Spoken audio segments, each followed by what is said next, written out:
Chapter 11, God, a complex and multiple personality. We know that God is capable of communicating and interacting with everyone, everywhere, at the same time. Now, let's just consider this situation. A person prays to God in Germany, and God comes down to speak to him and bless him. At the same moment, many other people are praying in other parts of the world. Another man prays in France, and another in an Arab country, and so on.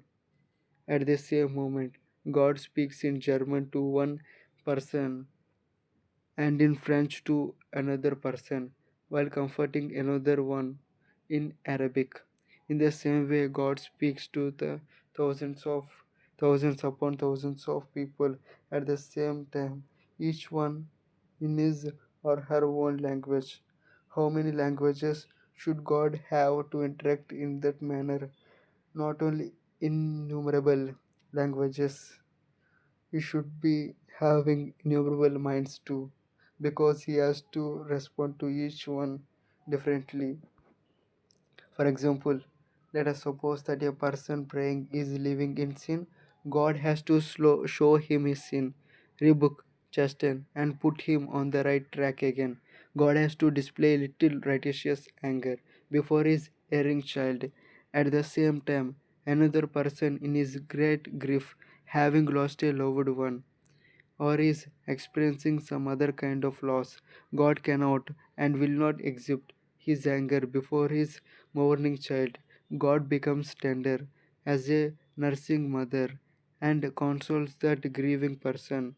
In an other country, another child of God seeks wisdom and knowledge, and so God becomes the master and teaches that saint. The situation and conditions of different persons may vary from each other almost infinitely. To each one, God reacts differently as the situation requires. Let us imagine that we try to behave and interact like God. How many different emotions could we exhibit at the same time? If we are weeping with a mourning friend, we cannot laugh with someone else at the same time. If we are angry with someone, we cannot exhibit love towards someone else at the same moment. But God is capable of doing this. Why? Because each vessel in God, each center of self consciousness in Him, behaves as an independent person. Each vessel has its own eyes, mouth, mind, hands, and all the attributes and emotions of a complete person. Here, I must tell you a great secret. My God, a part of God, is allotted and dedicated to every single person that God has created. So many times in the Bible, we see the saints addressing Him as my God. In Psalm 22, chapter 1st verse, David cried out, my God, why have you forsaken me?" In Psalm 63rd chapter, 1st verse, again he says, "You God are my God, earnestly I seek you." Now, some people may question how David can say, "God is mine." How can one person own God and call him my God? God belongs to everyone. In the Song of Solomon, Solomiti says, "My beloved is mine, and I am his." But, like I said above, every redeemed believer must confess, "I belong to my Lord." Thus, it is right and understandable when Solomiti says, "I am his." But how can she be justified in declaring he is mine? Can anyone in the universe own God? The secret that's been hidden for centuries and millennia is unfolding now. Whenever God creates an intelligent being capable of understanding and fellowshipping with God, God allows a vesicle of Himself to that person. That means whenever a person is born, God allows a vesicle of God the Father, a vesicle of God the Son, and a vesicle of God the Holy Spirit to him or her. The whole Trinity is available to every intelligent being as his or her personal friend. From the birth of a person to the death of that person, that part of God is waiting to make friendship, to bless, and to guide. Thus, while it is true that there is only one God for the whole universe, it is also true that each one has his or her own personal God. Yes, each of us has our own God. Our God is the part of God allotted to us at the point of our birth, behaving, speaking, and interacting as an independent person to suit our situations. It was Abraham's God who visited him at Mamre. That means it were the three vesicles of Trinity allotted to Abraham that visited him. God is capable of coming in the same manner to every intelligent person at the same moment without disturbing or affecting the rest of the universe in any way. For example, in Numbers 22 chapter 9th verse, we see that God came to Balaam and asked,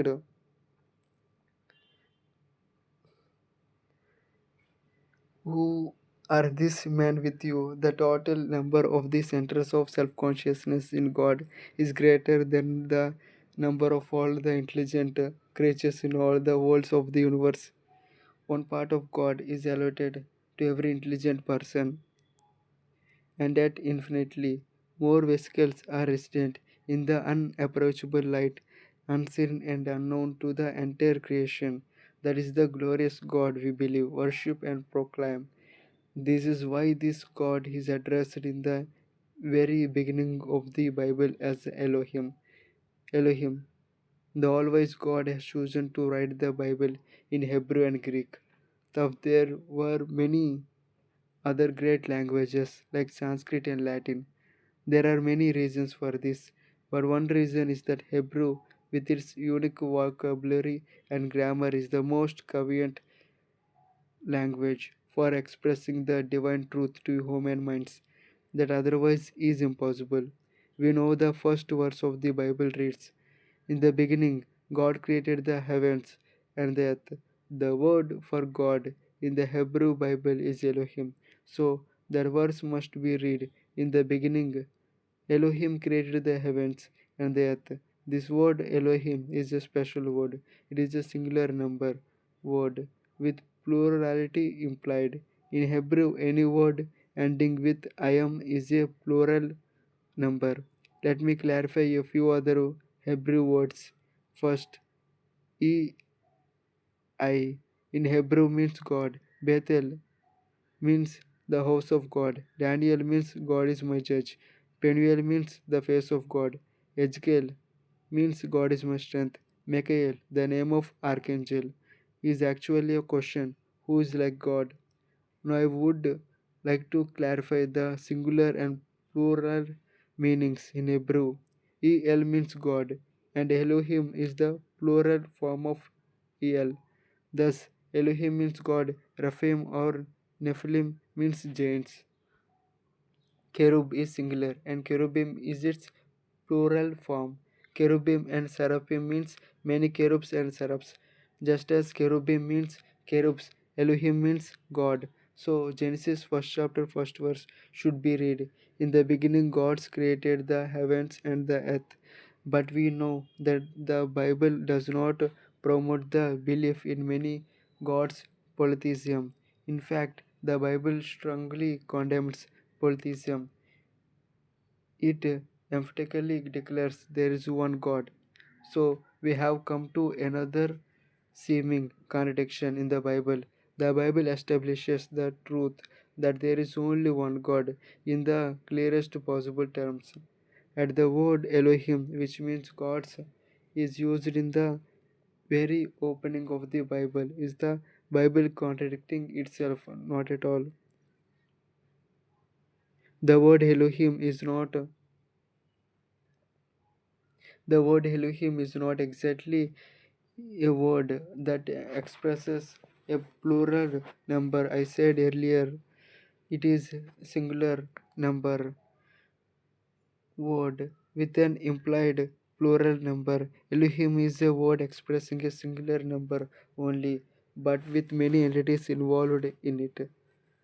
That is word like army or society in English. Army is a singular number word. Many armies in the world belong to different countries. What takes place when two armies fight each other? As it is, army is a singular number, but army, though it is a singular number, is not one person. Whenever we think of an army, we think of many soldiers. The word society is the same. Many people make up a society, but the word society is a singular number. In the same way, the word Elohim in Hebrew means a group of many words, many gods, or a god with many divine entities in him. Why should the God of the Bible be called or addressed by such a complicated term? Because that is the only way we can rightly address him. The word Elohim is employed in the Hebrew Bible because God is a single person with innumerable individualities, personalities, or entities in Him that are capable of acting as independent persons.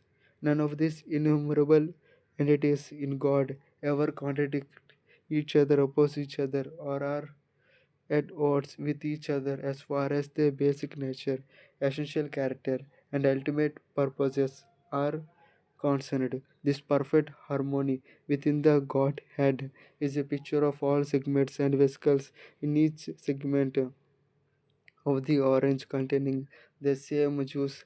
So, to draw it all together, God has mainly three sessions in Him, with each session having countless centers of self consciousness that He is one God, because allegorically speaking, the same juice that is the essential character, attributes, plans, purposes, and the ability to achieve the purposes are the same in all the three personalities and all the vesicles in each segment. He is the God of the Bible. He is the creator of all that was ever created, and is the only God there is. He is only God. Praise be to him forever and ever.